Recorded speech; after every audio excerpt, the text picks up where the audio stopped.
Welcome everyone. My name is Karen Martolio. On behalf of the Greencastle League of Women Voters and the Banner Graphic and WGRE Radio, I want to welcome everyone to the second of two Zoom candidate forums this election season. We'll have the audience remain muted throughout the forum, so if you have questions at any time, you can put those in the chat and we'll be reviewing those throughout the forum, and we'll share those after the main debate section tonight. Tonight's forum will feature candidates running for State Senate District 37, Roderick Bray and Tom Wallace. Welcome, gentlemen. Welcome, thank you. Our panelists this evening are Rhoda Alexander from Greencastle League of Women Voters, Jared Jernigan, of the Banner Graphic, and Kelly Keefe for WGRE. Our moderator for the evening will be Sophie Hennessy, also of WGRE. So the first part of our forum, we'll have our panelists ask questions to the candidates. We'll keep the audience members muted at this time. And then in the second part, we'll have questions from the audience. In a few minutes, we'll have you put your questions into the chat. Be sure that the questions are written in such a way that they can be answered by both candidates. The third section, we'll have an opportunity to break out into rooms for each candidate, where you'll be able to talk one-on-one with those candidates of your choice. Just indicate that in the chat. As an audience member, if you have any questions, please put those in the chat as well, and we'll continue to monitor those throughout the evening. Thank you very much. And I now turn the floor over to our moderator, Sophie Hennessy, did I say that right, of WGRE. Thank you, Karen. I would just like to say thank you guys so much for listening. And I was wondering, is there going to be a coin toss? There already was. And I believe Roderick Bray decided to go first. Is that correct, Rod? That's correct. Okay. Each candidate will make an opening statement of not more than 2 minutes. The first to speak will be Mr. Bray, since you won the coin toss. The candidates will then respond to a series of questions from the panelists in this order. The first to pose a question will be Rhoda from League of Women's Voters. The second, Kelly from WGRE. And third will be Jared from the Banner Graphic. At the end of part one, each candidate will have up to 60 seconds for a closing remark. You may begin with your opening statement, Mr. Bray. All right, thank you very much. First of all, I want to thank you for having this forum. It's a great way to kind of get people to get to know the candidates for this race. A little bit about me, and then I'll talk a little bit about the issues. So I'm running for re-election in Senate District 37. I was first elected back in 2012, so I've completed 2 terms and looking for a third. I live in Martinsville, and in my day job outside of the state senate, I have a small law practice here with my father in Martinsville, and my wife Kelly and I have 2 boys, they're 12 and 15, and so that's a little bit about me. You know, and to talk a little bit about the state of Indiana and some of the policy just by way of introduction, I remember when we finished the legislative session in March of this year, 2020, we finished on March the 11th, and I remember thinking at the time, well, what a great story to tell. We were moving along pretty well. We had a fantastic business environment. We've been rated in the top 5 and top 10 in business environment and cost of living for quite a while among national publications. And we had the #1 infrastructure in the nation, as per CNBC at least, and maybe most importantly, a 3.2% unemployment rate. But that all changed very drastically when COVID-19 hit. Frankly, just a day or 2 after we finished our legislative session, and our 3.2% unemployment skyrocketed to 17.5, and instead of 3,000 unemployed claims a week, it went to 70,000. But the nice thing is, a couple of things, I think. Our economy has proven to be very resilient. That unemployment rate has gone back down to 6.4%, a full 2% under the national average. And we can see our economy beginning to rebound, even though we're certainly facing repercussions. So happy to talk about those issues or any other issues that we want to talk about tonight in the upcoming legislative session. And again, just pleased to be here. So Great, thank you. Mr. Wallace, would you like to make an opening statement? Well, a little bit about me. I'm a retired environmental engineer from Rockwell International and the B-1B Strategic Bomber. I've spent 30 years working in the environmental field. I had started the Martinsville Superfund Site Association to address the Martinsville Superfund site. It's a public forum for information, community engagement, and action because the groundwater and the city water fields were contaminated with PCE and TCE. In conjunction with that, we developed a working relationship with Purdue University Environmental Health Sciences, and we've been conducting studies relating to exposure and health issues in Martinsville. I'm a member of MINSA, on the board of trustees of the Scottish Society and the Nationalities Council of Indiana. My campaign's been endorsed by the UAW, the United Mine Workers, the Indiana Coal Miners, and the Federation of Teachers. We have 4 cardinal points we want to look at, which are jobs, healthcare, education, and environment. And these are not standalone issues. They're all interconnected, and they need to have a pragmatic, interdisciplinary approach to address all the fundamental issues underneath them. Jobs require a healthy, a trained, and educated workforce. Healthcare is not a benefit. It should be not contingent upon a job, but a comprehensive right. We need green jobs, retraining for people who lost jobs, expanded vocational and technical education in our schools, including rural broadband access, which is a must, particularly in the e-learning age that we have going on now. The closure of a lot of our rural medical centers have deprived a lot of Indiana families of necessary immediate health care, preventive care, maternal and prenatal care. Indiana has the 6th highest infant mortality rate in the country. Morgan County has one of the highest cancer rates in the state. Indiana is the 4th most polluted state in the nation. We have 53 contaminated Superfund sites, 86 coal ash sites, and long neglected environmental issues that affect and impact the quality of life, health, and well-being. Depending on what study you want to look at. Okay, thank you. Thank you, gentlemen. We will begin with a question from Rhoda to Mr. Wallace. You have 30 seconds to ask the question, and Mr. Wallace, you have 2 minutes to respond. Good evening, Tom. Our first question is actually on the environment. Researchers at Purdue University estimate that in Indiana, temperatures could rise by up to 6 degrees Fahrenheit by 2050 due to climate change, drastically affecting crop yields, a vital part of the Indiana economy. What steps can be taken to mitigate these effects and protect Hoosiers? Well, you're not going to have a lot that we can do. And when you consider that the agriculture in Indiana is like a $31.5 billion export income per year, it's going to drastically affect. There's cover crops that are going on to try and maintain moisture in the soil. The water table and water levels are going to be changing. It's going to be something you're just going to have to face almost on a day-to-day basis because it is just too comprehensive of a thing for to say we're going to change this. The environment is going to change, water is going to change, rain patterns are going to change, wind patterns are going to change.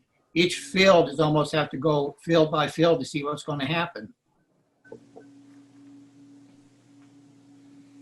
Okay, I'm going to pose the same question to you, Rod. Researchers at Purdue estimate that in Indiana, temperatures could rise up to 6 degrees Fahrenheit by 2050 due to climate change, drastically affecting crop yields, a vital part of the Indiana economy. What steps can be taken to mitigate these effects and protect Hoosiers? Well, so I think a couple of things. I mean, you attack this by eating the elephant one bite at a time and by trying to continue to improve our environment in all sorts of different facets. Water is included. We've, over the last several years at the State House, done some studies across the state to make sure that we have, 1, an ample supply of water, and 2, that water is clean. A lot of steps have been going on to make sure that happens. Probably the biggest example is the kind of the big dig in Indianapolis that is going to fix the kind of that sewer overflow that they have by putting a tunnel underneath a lot of Indianapolis. That's a big step there. You've also seen a lot of requirements. A lot of the requirements are federal, but some on the state level too, to make sure that our factories and our power plants are putting out as clean air as possible. You're going to see a lot of change from, in fact, right now, you're seeing a lot of change from coal plants to natural gas with some solar and wind mixed in. Those things will all help. And it's not anything at all that we're going to be able to do overnight because it is a behemoth of a project. But when you chip away and continue to improve, then I think you can make some real progress with that. Great, thank you. Mr. Wallace, you may rebuttal for up to 1 minute. Well, there's not really a rebuttal, but when we look at the air pollution thing element, especially in the Great Lakes area, we have a lot of wind patterns that blow into the state and that carry away pollution from here to the eastern seaboard, and at the same time bring it in here. So as much work as we do to eliminate emissions statewide, and the big thing will be the coal-powered power plants, we still have external forces coming in over which we don't have control. Thank you. Mr. Bray, you may rebuttal up to 1 minute. I don't have a rebuttal. Kelly, you may pose your question to Mr. Bray. Hello, everyone. So my question is, how are you going to manage the expenses with COVID within schools, and how will you prepare for future economic struggle within the educational system? Well, so the school funding is an important issue every time we meet. And if you look at last legislative session, well, first of all, let me say this. We do a $35 billion budget every 2 years. And the largest item is the K through 12 public education, and it's over 50% of that $35 billion. 2 years ago, when we did a budget in 2019, we added $763 million new dollars to public education. And I couldn't have been more pleased to have watched as all state public school districts in the state, except for 5, gave teacher raises. So we're going to continue to try and move in that fashion. We're doing lots of things to try and continue to improve education. There is some CARES Act money that the schools have been able to receive that has helped them significantly. But when we get back into session and we pass a budget, a big conversation is going to be the school funding. It's going to be more challenging this year because it looks like we may potentially have less dollars than we did in 2019. And so we're certainly not going to be able to realistically add another $763 million to public education, but it's certainly going to be the top priority of our budget as it always is. Thank you. Kelly, will you repeat the question for Mr. Wallace? Of course. So my question is, how are you going to manage the expenses with COVID within schools, and how will you prepare for your future economic struggle within the educational system? Well, with the budget crisis we're probably going to be facing, it's only going to be worse than what we have experienced in the past. COVID looks like we're going to be going more toward an e-learning environment than not. So in order to get the education that the kids need, we're going to have to expand broadband internet to everybody across the state somehow, because we have kids now, they're parked outside of Starbucks or McDonald's to get Wi-Fi to do their homework. A lot of students simply do not have the hardware. They don't have computers. They don't have an iPad. If we're going to get an education out there, then we're going to have to look at providing them with iPads or computers and some other learning places where they can hook up to the internet. Structurally, now in Indiana, depending on what study you look at, 12 to 16% of the kids in Indiana don't graduate from high school. 26 to 31% of the students in Indiana never go on to college. We have a huge segment of people in Indiana that's been long overlooked in our educational system. So we need to somehow look at putting in more life schools, more arts, more sciences, and particularly vocational and technical training directly aimed at the kids who are dropping out or not going on, so they have a greater ability to have a successful career and quality of life, and has decreased the number of high school dropouts we have in Indiana. Great, thank you. Mr. Bray, you have 1 minute to respond. Well, thanks. I'll certainly, first of all, I'll agree with Mr. Wallace with regard to broadband. That is an absolute imperative that we continue to improve that. Maybe we can talk a little bit about that later in this discussion. But the one, I guess, I also think that we're going to see more virtual learning go on over the years, but I do not think that it will, nor do I think it should, replace the learning that happens in a brick and mortar building. I have seen from my own kids that are going to school, they did a lot of virtual in the spring and have done some in this fall. that there is simply not a close equivalent between the two. The brick and mortar education is far superior for a number of different reasons. And the other thing that's important reason to get the kids back into school is because there's a lot of other damage that seems to be happening to our young people when they are sitting at home. Sometimes they don't have parents with them, so they're trying to get their education done without their parents with them because they have to go to work. And in fact, one startling number was you saw the reports of sexual abuse and neglect of kids go down rapidly in the spring when kids stopped going to Todd, school. but your time is up. Okay. Thank you. Mr. Wallace, you have 1 minute to respond. Well, I agree with almost everything Rod says on this. Brick and mortar schools are the way to go. That's fundamentally where we all have learned our social skills, is going to high school, going to schools. That's where we learn to interact and to carry on culturally in our entire lives. Broadband is an auxiliary that we do have to have just because of the situation we're in. And like Rod said, it has been proven that there's children who are subject to more child abuse. There are increased cases of childhood suicide when you're not having a reinforcing social element around you. And we expect to see that happening even in foster kids in Indiana. 1/4 of the kids in foster schools are attempted suicides. We do see that happening.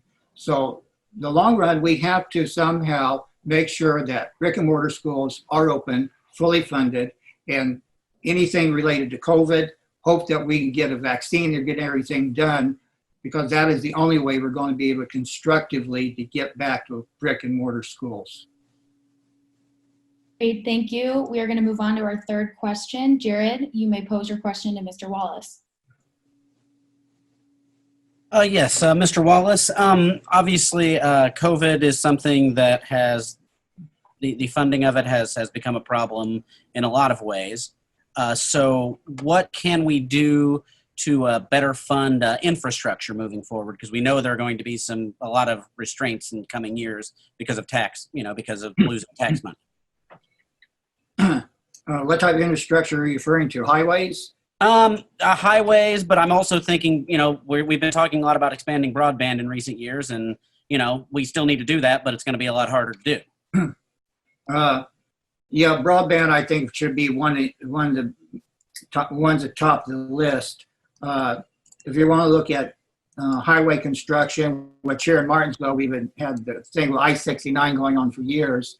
I think that we're going to be looking at whatever's currently funded for roads in Indiana. When that funding is up, there's probably going to be a 2 or 3 year moratorium to getting additional funding until the economy gets turned around and the COVID is behind us and jobs start coming back and new jobs start coming into Indiana. So we should probably start thinking that once we have spent the money on existing roads, we're going to be moving into a maintenance arena for a couple of years until the economy picks back up again and income starts flowing back into the coffers. Because not only is it affecting the state, it'll be affecting the feds. So federal money is going to start to dry up as well. Great, thank you. Will you please repeat the question for Mr. Gray, Jared?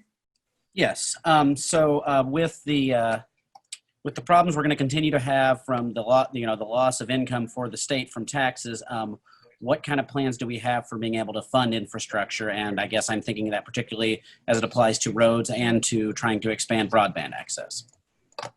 Yeah, those are the two biggest. A couple of things. First of all, I think as I said at the start, the nice thing about the state of Indiana, we passed a gas tax a couple of years ago now that has allowed us to fully fund our infrastructure projects right now, so that we're not bonding them. We're not future generations and future people, taxpayers aren't going to be paying for them. They're being paid in real time. And I get calls from senators across the nation asking us how we did that, because it's such a rarity and frankly a point of pride for Indiana, I think. But it is true that the gas tax is going down a little bit now, and so we're going to have to adjust to that. But we have put ourselves in a very good spot right now because of the work we've been doing. We can all see it when we drive around and see the orange barrels and cones. So at this point, we're going to continue to use that tax, and it's serving us very well. And it will not continue to fund all of our projects deep into the future, but should for the next 4 to 5 or 6 years at least, it seems to me. With regard to broadband, I may run out of time before I get this all answered, but the governor put out $100 million of grants. We've gone through about 70 to 80 million of those. And we've also done some policy changes to allow rural electric companies to hang fiber on their electric poles. And so rather than just electrics, that's an expansion of the easement, but it has given South Central Indiana REMC an $80 million project that they're running broadband, or excuse me, fiber to every corner of their district. Jackson County has done the same. Orange County REMC has done the same. And we've seen hundreds of millions of dollars of investment in broadband there. We're going to continue to struggle with that to get every last house, because that is no longer a luxury. It's an absolute requirement that people have it. And we'll continue to try and provide grant money where we can, and other policies that we find that will allow companies to take a risk and make an investment, like Endeavor, for instance. They're doing a fantastic job in their footprint to provide broadband. Great, thank you. Mr. Wallace, you may respond for up to 1 minute. Well, fundamentally, I think we've covered all the issues there. Broadband is going to be a big thing. One of the things that is impeding that is that certain companies have monopolies on designated territories and area.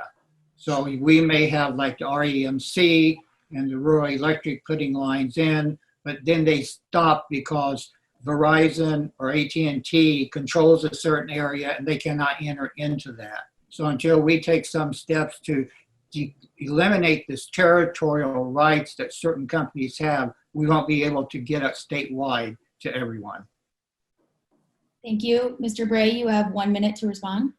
You know, it's not in the form of a rebuttal, except to agree with Mr. Wallace that is a fact of problem. If a company comes in and puts high-speed internet in one house in a census district, then that kind of disqualifies them for other money elsewhere, every other house in that district. And that's something that we need to work on. And also there's a federal fix that can be involved in that as well. So, but that is one of the challenges that we have that needs to be tackled. Thank you. Rhoda, you may pose your fourth question to Mr. Bray. Hi, Ms. Bray, Rod. Common Cause Indiana has been working with a bipartisan team of legislatures in the Indiana House and Senate to pass legislation to reform redistricting in Indiana before 2021, when new maps for the state legislature and Congress will be drawn. These bills, however, have not received hearing and therefore died. How can you ensure that redistricting will be done equitably so as to not gerrymander the state? Well, the first thing I'll say with regard to that is that I mean, when the redistricting was done 10 years ago, it was widely hailed across the nation in national publications that it was done very fairly, and I think the fact that it was. And I want to kind of disagree with the basic premise that you're going to get a board or a commission that has no politics in it that is going to draw districts without any sense or any flavor of politics in it. You probably aren't going to get that, because people in my position and the governor's office, whomever that may be and whatever party that is going to appoint those folks. And so to say that would be completely apolitical, I think is completely incorrect. The other thing is the state constitution of Indiana requires the General Assembly to draw these districts. It very clearly requires the General Assembly to do so. And I think that it's not really for us to abdicate that responsibility and give it to somebody else. We're going to have to, if somebody else draws it, okay it by a vote based on that constitution. And then if we were to change what that they did because there was something wrong with it, then we'd be subject to criticism. So it's our job to do. We need to own it and be criticized for it if we don't do it correctly. Thank you. Will you please repeat your question for Mr. Wallace? Tom, the same question to you. Common Cause Indiana has been working with a bipartisan team of legislators in the Indiana House and Senate to pass legislation to reform redistricting in Indiana before 2021, when new maps for the state legislature and Congress will be drawn. These bills, however, have not received hearing and therefore died. How can you ensure that redistricting will be done equitably so as not to gerrymander the state? Well, no matter who does it, there's always going to be complaints about it, I think. I frankly would like to see a nonpartisan outside crew actually do the gerrymandering, actually do the redistricting, and then have that brought back to the legislature for approval, and then have it ripped apart and sent back out again. Whether that would ever happen, I rather doubt it, but I think that's what Common Cause would like to see, a absolutely nonpartisan outside group doing that and then submitting it back to the state for everyone then to go over for approval. Great, thank you. Mr. Bray, would you like to respond for up to 1 minute? Just very briefly to say that, again, I kind of disagree with the premise that an appointed board is going to be apolitical or not have any politics in it. And if the maps that are drawn come back to the legislature, it's going to be our responsibility to either approve them or change them anyway. And so I think it, again, is a responsibility that rests with us. Thank you, Mr. Wallace. You have 1 minute to respond. There's not much to say. I still think we should outside group do it and then come back and let the legislature have their go around of it, cut it back up, send it back out again and come back. It's got to be a very good comprehensive thing and looking at all the elements of all the data that comes in and not have any caveats into it that precludes anything. Great.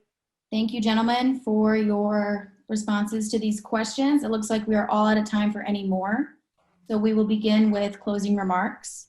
The first will be Mr. Bray. You have 60 seconds. All right, thank you. Well, appreciate the opportunity to have these conversations, and they always go faster than you think they should.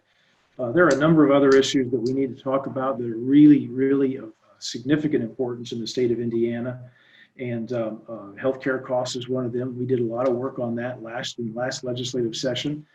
Didn't get our work done. It's a very complex issue, and we need to work on it some more this legislative session, and frankly, in other future ones.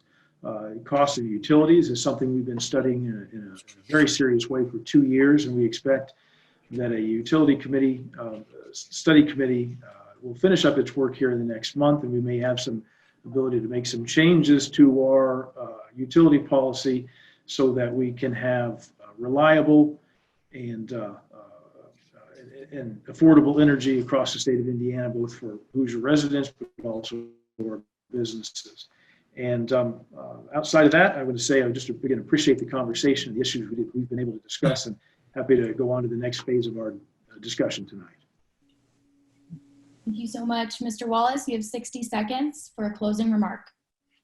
Well, looking at what we have to do in Indiana from the point of jobs and agriculture, we have a huge agricultural base here that needs to be expanded. We're looking at the potential of having a massive hemp market here that has not been addressed. All of other states around are working on that. In Elkhart, we actually import around $80 million of processed hemp to make firewalls and insulation panels for RVs. We could be growing that material here, processing it here, and coming up with end products here. We have several agricultural products that we can do that with. Soybeans, we have a whole series of lubricating oils, synthetic oils, and bases. We can start from base one all the way through from resources, processing, manufacturing, and the end product. We have all the possibilities of Indiana to have homegrown industries. And I think that's one thing that we need to start looking at to make sure that we have a supply chain from start to finish to keep everything in state. Great. Thank you so much, gentlemen, for your time. We appreciate it. This marks the end of part 1. I will now turn the meeting over to the Greencastle League of Women's Voters. Okay, I think it's time for part 2. I just want to remind everybody they can put their questions in the chat for the candidates, and we have a couple questions up right now. We're going to start with Mr. Bray. What is your position on school vouchers? So I've long been a proponent of educational choice where a parent can look and find the right fit for their child. You've got lots of great schools across the state of Indiana and some great schools, but sometimes the child just for whatever reason isn't fitting in there. And if you look at the use of vouchers and charter schools, frankly, have been used more by minority students in urban areas than anywhere else. And I think they're a good way to make get people that might otherwise be not finding the right fit for their education a better fit. Okay. Mr. Wallace, what is your position on school vouchers? Well, there's benefits and there's no benefits. And in Indiana, we seem to have fewer benefits than benefits when it comes to charter and voucher schools. They have minimum oversight, minimum accountability.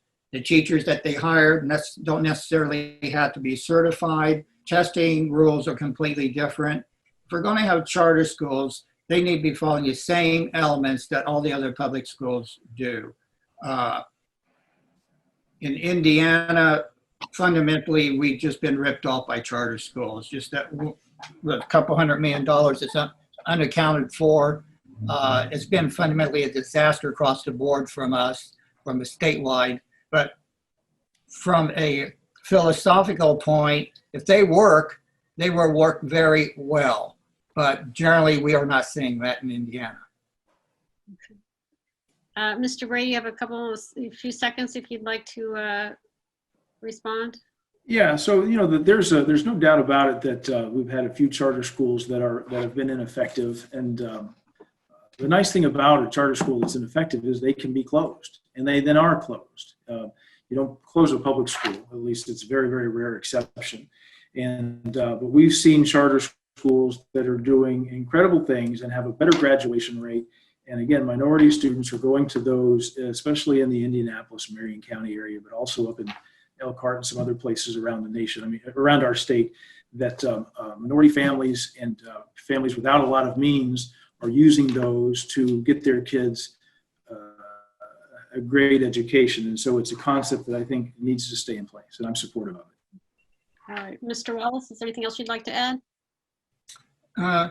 No, they just be much more regulated. Generally, but when they are running in Indiana now, I would say no to support them any further until anything constructive comes that proves that they're actually beneficial.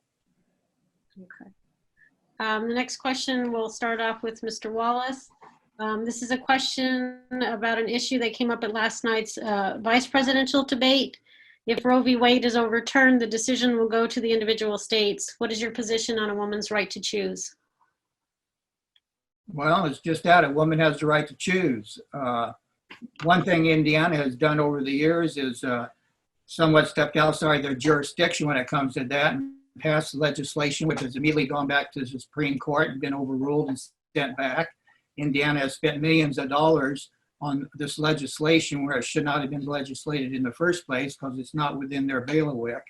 But when it finally, as it stands now, Roe versus Wade has already been passed. It should stay just the way it is. Thank you. Mr. Bray? Would you like me to No, I understand the question, and okay. I don't presume to know what the Supreme Court will do, whether they get a new justice or not. I don't presume to know what that decision will be at all. It's no secret that I'm pro-life. I feel very strongly about that. I don't plan to, nor do I feel like I have the right to make policy that would allow a life to be taken. And in my opinion, life begins when a child is in the womb. Right. Is there anything else you'd like to add, Mr. Wallace? No. Okay, we'll move on to the next question then. What can be done on the state level to improve healthcare? And we'll start off with Mr. Bray. So we started last year and made some headway, as I referenced earlier, about our healthcare and in particular our healthcare costs. And I think we need to stay beholden to a couple of basic concepts. And those are, let's be transparent. It should be easy for somebody to find out what their healthcare cost is going to cost. If anybody ever asked their doctor or their surgeon, what's this surgery going to cost me? The doctor will look at you in a quizzical way because he or she doesn't know and doesn't spend a lot of time thinking about that. That's the only product or service that we buy in the United States that you can't find out what the cost is going to be. So that piece is important. And the other thing we need to do is bring in some economic factors back into play that have simply lost or been left out in that arena.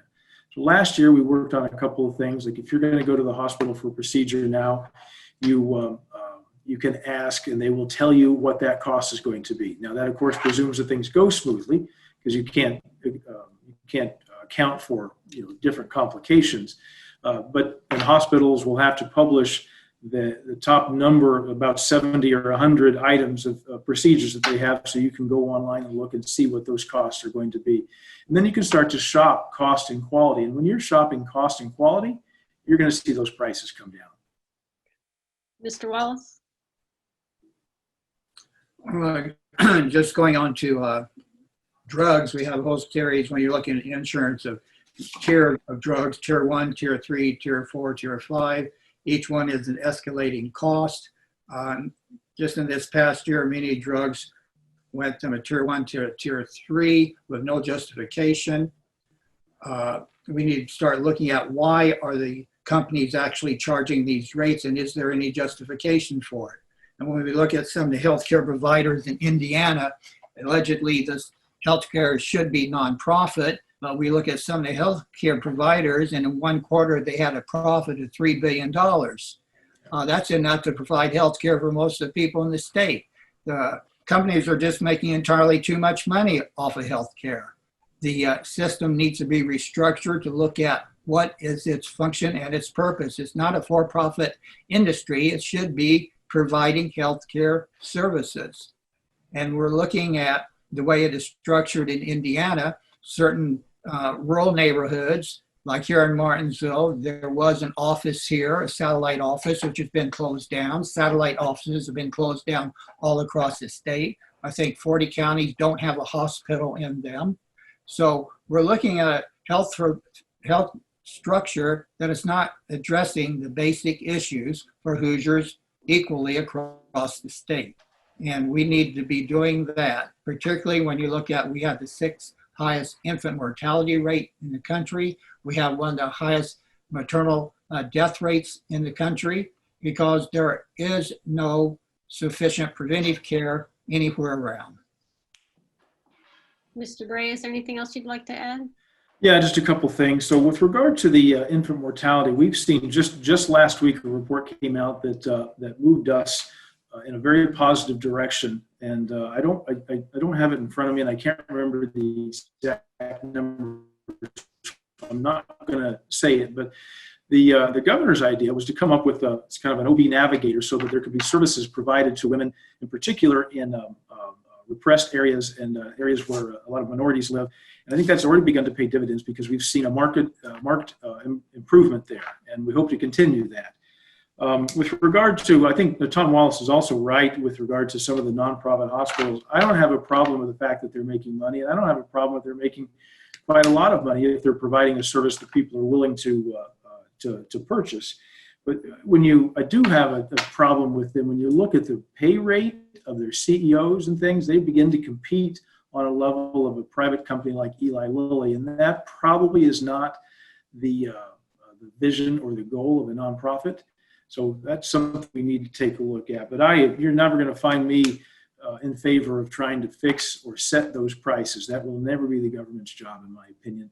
If we can open that up to our market and let the economic factors come into play, I think that'll be a much healthier way to approach it. Thank you. Mr. Wallace, is there anything else you'd like to add to wrap it up? No, that's about it. Okay.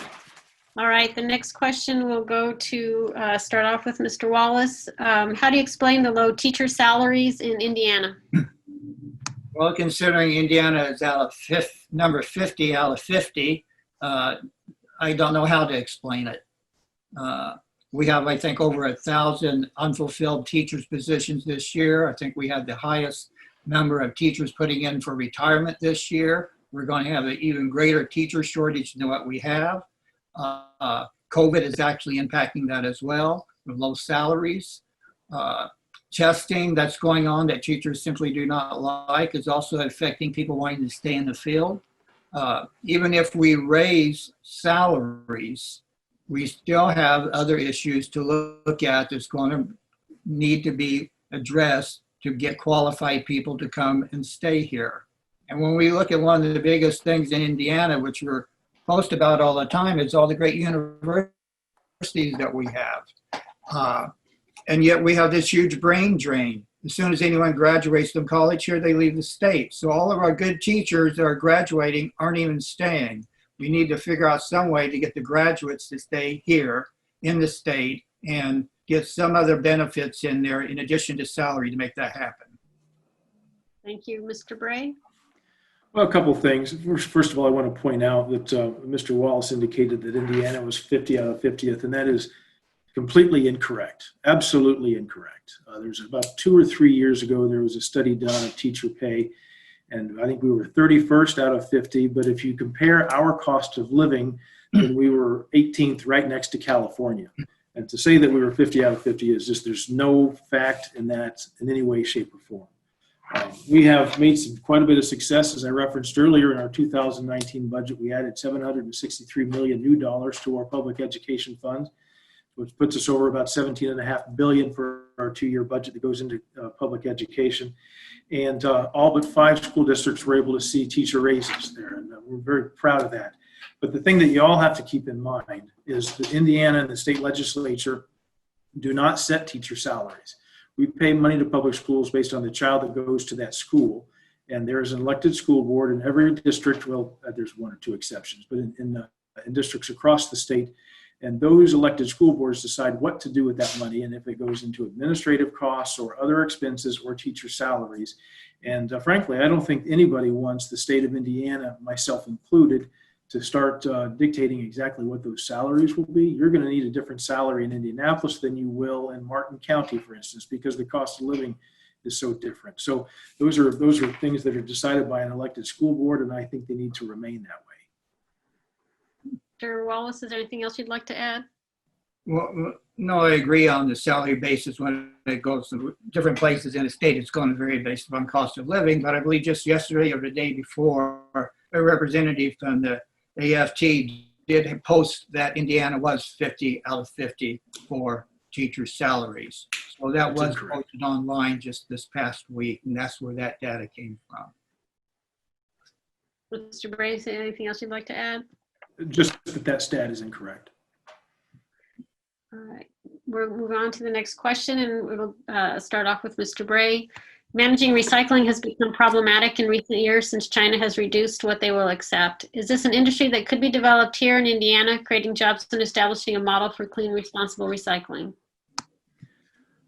Yeah, I guess I think so. You've got me on a question that I don't know a whole lot about.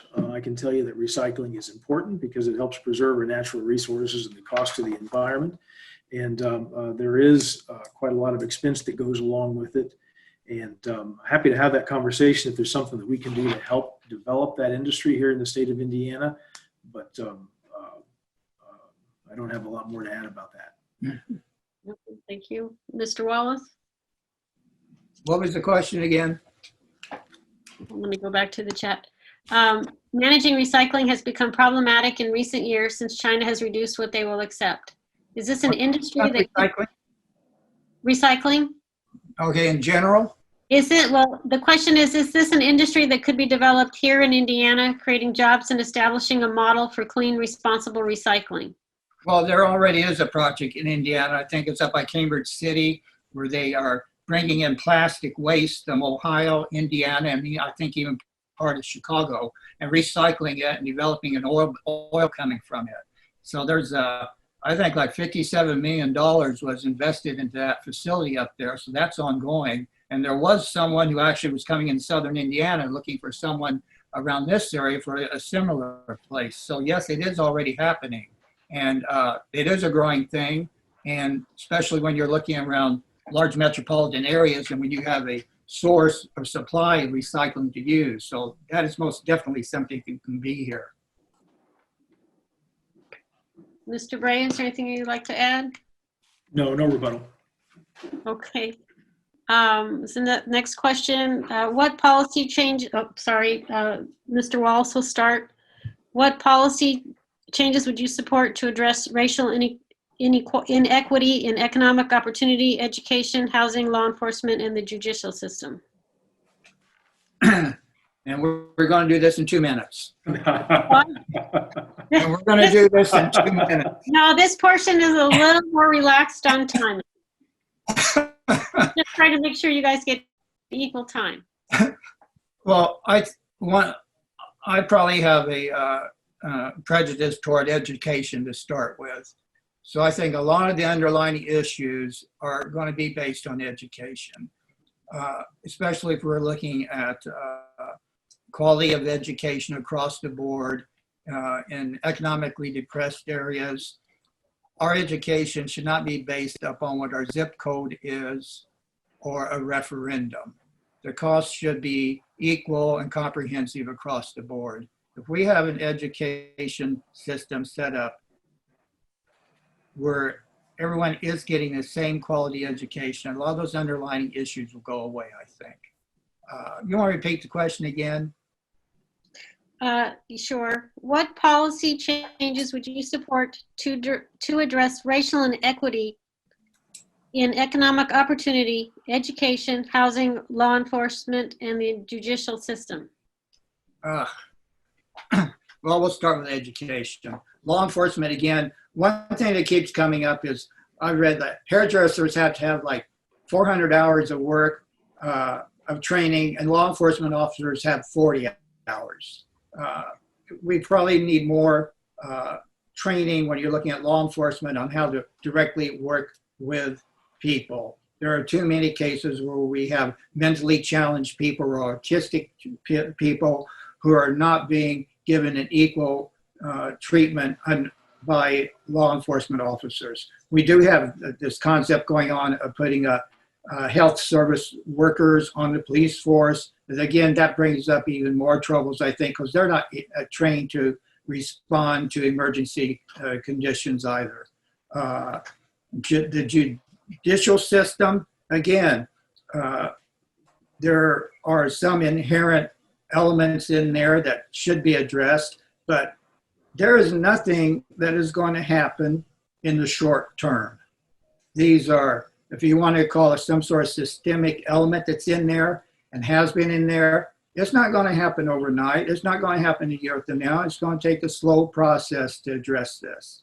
We first have to acknowledge it and start educating everybody along the way. Thank you. Mr. Bray? Well, first I'll agree that we could spend about an hour on this one just alone, but I'll try and highlight a couple of things that I think are important here.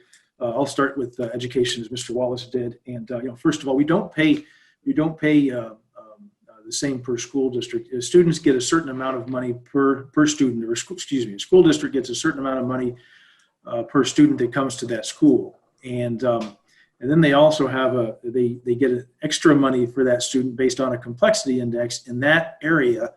If that area is more repressed and economically less opportunity, then there's 3 or 4 different factors. But then that student will get more. So if you take an area that is relatively affluent, like Cinder Grove or Carmel, and then you compare it to an area like IPS that isn't as affluent, the IPS gets more per student than those other districts do. Now, there's a property tax feature in there as well, but those monies normally go to buildings and transportation. So there's not an equality there, and there is a little bit more money that comes to those areas that are more challenged, generally speaking. And but the other thing, as I've already said before, I think if you find where they're available, that minority students and impoverished students go to charter schools and voucher schools at a higher rate than other students do. And I think that they are speaking with their feet when they say that these are opportunities for them that they want. And I think there's broad support for those ideas, frankly, out there in the public, in particular with the people that need it the most. With regard to law enforcement, there's a few things. I think you can do some training to help law enforcement officers understand how to react to certain situations, in particular with people with certain disabilities and autism. If a law enforcement officer comes up to somebody with autism, it's important that he or she kind of understand how that works so they can react appropriately appropriately, because you don't react. They don't react the same way as one of us in this panel would have reacted. So that's important. Another thing, I was very involved in the body camera legislation that we did a couple of years ago, 3 or 4 years ago now, and I think that body cameras can do a lot to help those circumstances, because police officers, has been proven, police officers behave better when they've got a body camera on, and the public, including the defendant, behaves better and when they know that a body camera is on. And so I think those, if we can get those more widely used. Now, the challenge there is, well, okay, we can buy, as a state, buy body cameras for every police officer. That's exorbitantly expensive, but that doesn't really get the job done, because the cost is maintaining that equipment and the cost is storing the video. And when we put this bill in place, we said that we want storage of this video to go past the tort claims notice, which is 180 days or 270 days, depending on the law enforcement agency that is involved. And there's real reason to have that video for those things, because if something pops up, then you've got it and everybody can take a look at it and find out a little bit more information about what happened on that scene. But I think the long storage costs are turning out to be very expensive. And so maybe we can do some things as a state and as a state legislature to encourage and incentivize departments to get those body cameras. And part of that may be shortening the time in which they have to store those videos, because that's a big cost to those departments. So that's one of the things that I think you'll look at in this next legislative session that we'll have a conversation about. And the other thing, well, I guess that probably covers a couple of those issues. I'll stop there. Right. Mr. Wallace, thank you. Mr. Wallace, is there anything else you'd like to add? No, I just agree with Rod on one thing on the body cameras. That is a very crucial element, I think. So yeah, that's a good thing to look at. There are no more questions in the chat. So we are going to, well, hold on, one just popped up. So we'll start with Mr. Bray. This will be the last question. How would you address renters' rights for people living on hazardous waste sites or in contaminated areas when landlords do not issue a permission for the rental properties to be tested by the EPA or other authority parties for potential contamination? How could we protect a renter's health that could potentially be negatively impacted by contamination? Would you read that again for me, please? Yeah, I'll try, yes. How would you address a renter's rights for people living on hazardous waste sites or contaminated areas when landlords do not issue a permission for the rental properties to be tested by the EPA or other authority parties for potential contamination? How can we protect renters' health that can potentially negatively be impacted by contamination? Well, if we know there's contamination, and I guess that there could be all different kinds of forms of contamination, but if on some level you don't want renters or anybody living in a contaminated site, that's one piece of it. Now maybe there's not choices, or maybe that's uncertain as to whether that's the case. Candidly, I don't know that I've got a great answer. Maybe I don't understand kind of the nuance of the question, but if there is contamination on the site, then something needs to be done about that and trying to find a way to get it cleaned up. If I think what I'm hearing is that maybe the renter will say there's contamination on the site, but the landlord disagrees and says, no, I don't want testing.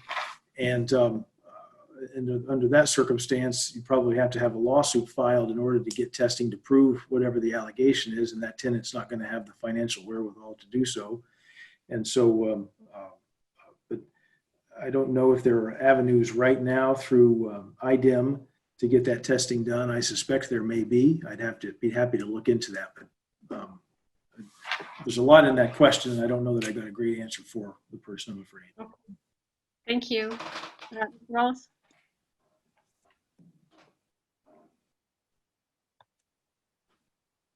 Mr. Wallace, would you like to answer the question? Well, I've had a little experience relating to that on environmental testing on some Superfund sites. They're generally attorney-client privilege so that the information is not made public. or the test results, if a property is tested, will go only to the owners of the property, and the owners can decide to notify the tenants or not. There's nothing that I'm aware of where they have to notify a tenant that they are being exposed to some sort of vapor intrusion or some sort of chemical element. If a tenant wants to have their property tested and does it without the owner's permission, and then it comes back negative, I can see where you could get into a liability issue where it might affect the property value, and that might expose the tenant to a liability suit from the property owner because he has revealed a negative impact to the property. So you're getting into a real sticky area there. Whose rights supersede the others, and who, like Rod said, who's going to have the money and wherewithal to take it through a judicial system. But when you're looking at a public health issue, does a public health issue override a private party's right to deny testing or make public notification to a tenant? And we don't have anything that I'm aware of at this time that addresses that issue. Thank you. Mr. Bray, is there anything else you'd like to add? No. Okay. All right. Now this concludes part 2 of this part of the forum. We do have part 3 is time that the participants can spend speaking directly to the candidates in separate rooms. If you're interested in doing that, can you please put that in the chat and which candidate you would like? And we're going to test my skills on breakout rooms. And if I also want to remind everyone that early voting has started, especially here in Putnam County. It's been pretty busy, and please do not forget to go in early and cast your ballot or vote on election day. Here in Putnam County, we have 8 voting centers that will be open on election day. Okay. We're going to ask for everyone's patience while I try. Mr. Bray, I'm going to move you into a breakout room. Have you done this before? No, I haven't. This is new to me. No, I haven't. All right. So you will be invited to click on and go into the room once I set it up. So if you Okay. can- Right. So, Leslie, can I just add a little ending? I'd just like to thank the 2 candidates for coming tonight, Senator Roderick Bray and Mr. Tom Wallace. I'd also like to thank the panelists, our moderator for the evening, and Leslie, you are Zoom host. Thank you so much. Thank you to the banner graphic, the League of Women Voters, WGRE, and I believe now WG should be resuming their regular programming.